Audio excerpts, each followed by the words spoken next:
one that strikes deeply at the heart of resilience. Amanda J. Scott, an author and kinesiologist, joins us to share her journey of breaking free from domestic abuse and rediscovering her identity through the power of self care.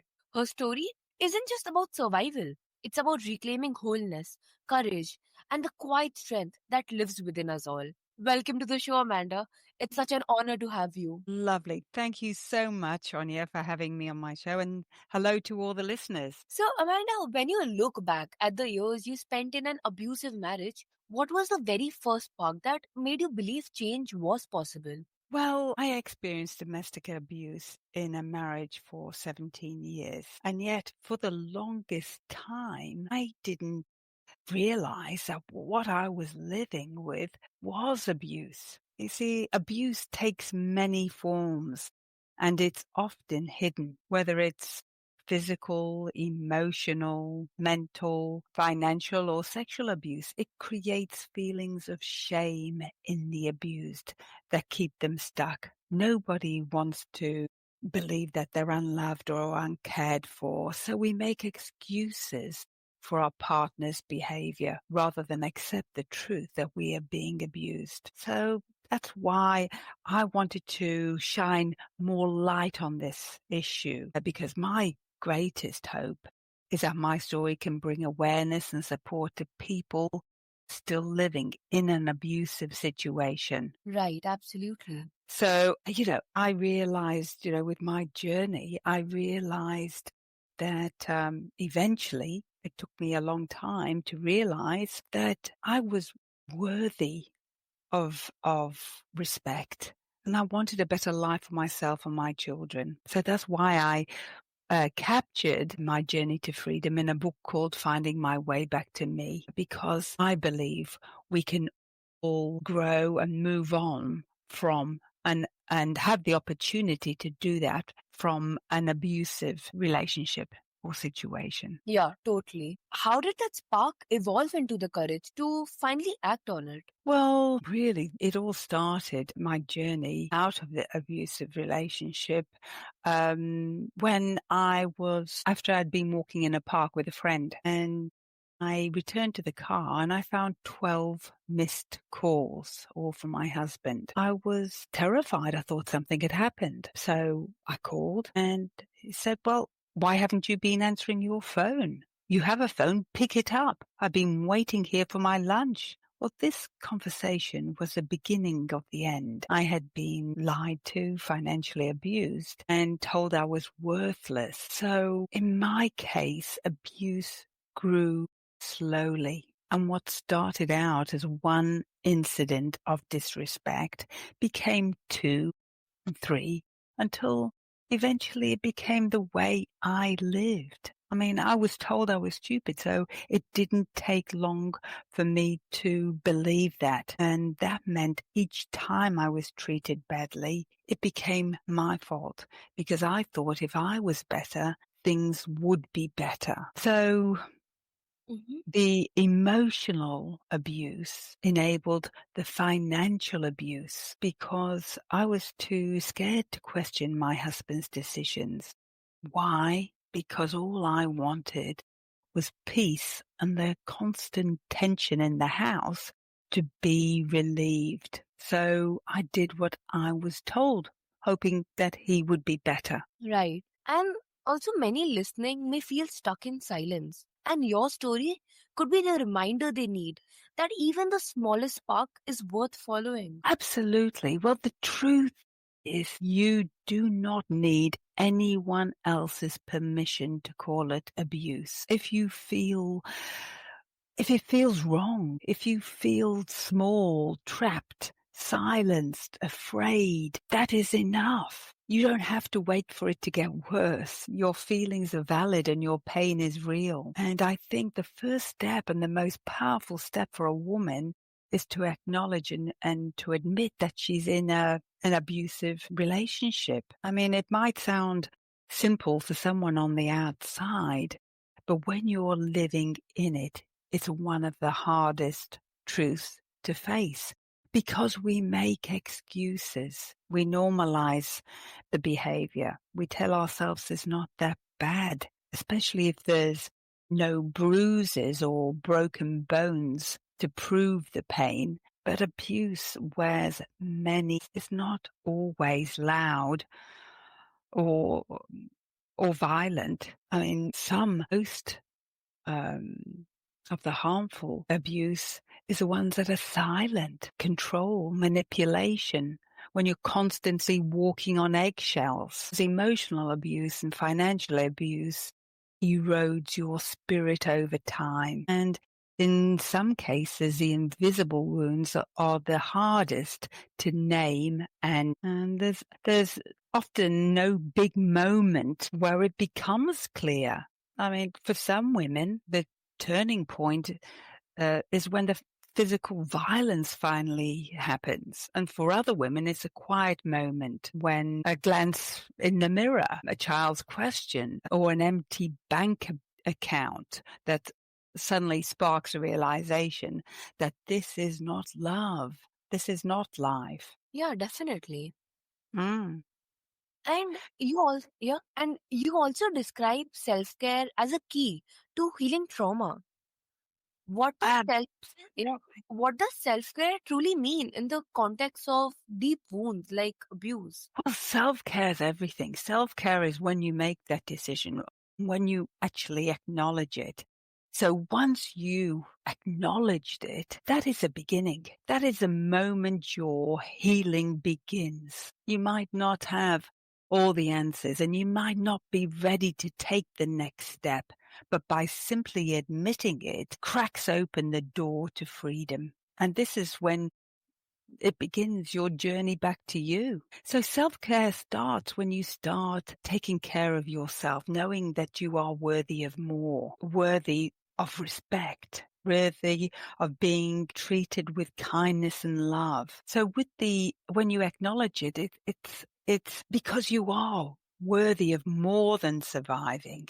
You are worthy of safety, um, of being heard, of being loved in a way that doesn't cost you your soul. And as I said, you don't have to have it all figured out. Just one decision.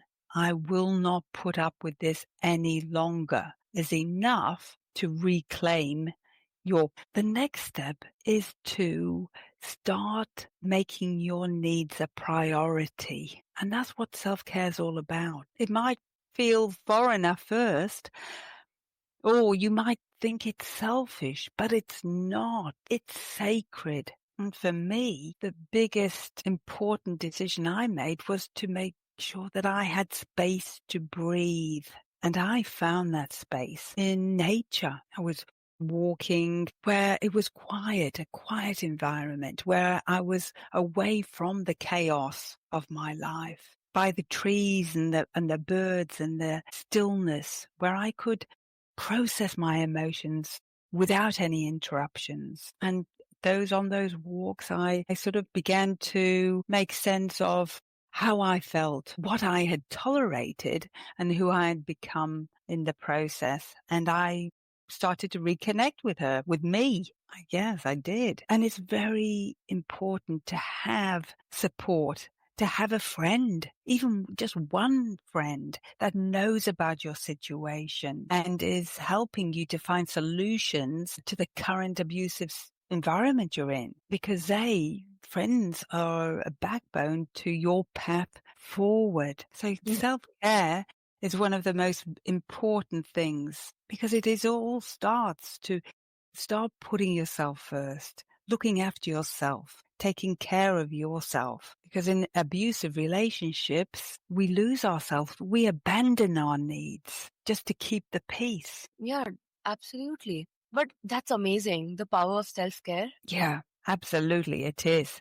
Yes. Also, did your definition of self-care change once you began to heal? Yes, totally. I started getting stronger, started to believe in myself, because self-belief is a start to changing everything in your world. It's easy to blame other people, but it's not until we believe we deserve more and we won't put up with that behavior any longer that things can start to change. So self-care, really the next step is and once you've acknowledged it, you're listening to your own needs, then one of the next steps is to learn to trust yourself again. And trust may be shattered by years of fear, manipulation, and being in survival, but it can rebuild just one kind, small step at a time, because healing doesn't happen all at once. It's not a single decision. It's a daily commitment. But each time we speak up, even though our voice might be trembling, when we rest, when we cry, when we go for a walk in the park, instead of returning to the chaos, we are reclaiming pieces of ourselves. And that's what it's about. Reclaiming the pieces that you've lost. Because no Mhm. matter how far you've drifted from yourself, it's never too late to come home. Yeah, 100%. And that shift is so powerful. It shows self care is more than spa days, it's survival and rebirth. Absolutely, yes. I know the courage it takes to say enough because I've lived it. But I also know the freedom and love that waits on the other side. Yeah. And also, writing Finding My Way Back to me must be have a vulnerable process. Did putting your story into words bring new healing or reopen old scars? Well, there was at times I was writing and every time, it would bring up, absolutely, it would bring up those things because I was writing about the 43 pivotal days it took me to change my life. And that was extracted for the 2 years that I was going through the process. And these days I was pushed to my limits and forced to make decisions to move beyond my comfort zone to create a new life. So yes, it did. It was. So, what surprised you most about sharing such personal truths publicly? What has surprised me? I'm surprised that there's a lot of women that are in that situation. It's not about, when you think about domestic abuse, it always brings up an image of violence. But there's an insidious form of abuse that is destroying lives in silence. And that's financial abuse. And I'm surprised that there are a lot of women that are in emotional and financial abuse relationships because 70% of the women stay in an abusive relationship. That's a lot of women. Yeah, it is. And it surprises me because it's not easy. It's one of the hardest things to do for a woman is to leave an abusive relationship. But it doesn't matter how long it takes. It's just really important to know that a healthy relationship is a place of safety, love, respect, and mutual growth. But when abuse is present, whether it's emotional, financial, sexual, physical, it strips away at those foundations and leaves you living in survival, not in love. And without healthy love, our health suffers. In a healthy relationship, there is freedom. You can speak your truth. You can make mistakes. And you can set boundaries and still be loved. Respect is not negotiable. It is the baseline. But in an abusive relationship, control replaces respect. Instead of safety, you feel fear. Instead of growing, you shrink. You second guess yourself. You're walking on eggshells and you abandon your own needs to keep the peace. The turning point comes when you admit that it's not love.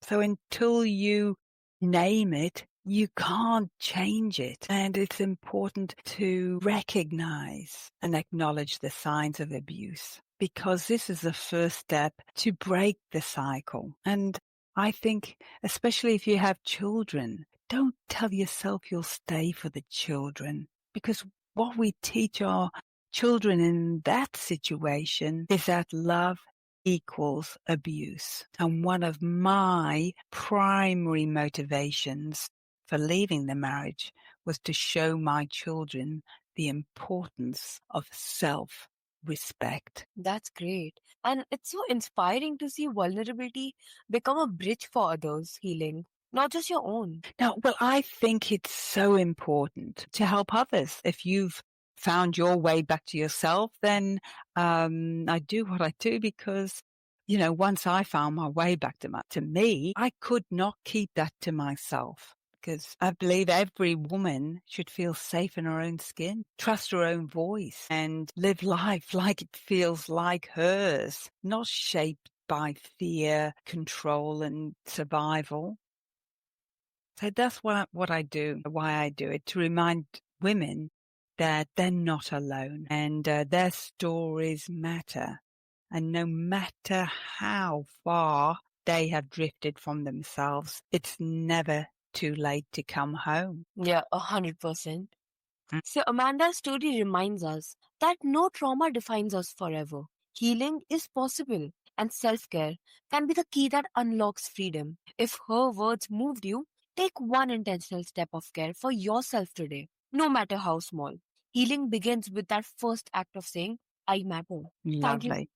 Amanda. Yes, and thank you very much. And if listeners, if they want to any help or support, or they're going through anything, or they know somebody who is going through something, they can reach me on my website, amandajscott.com.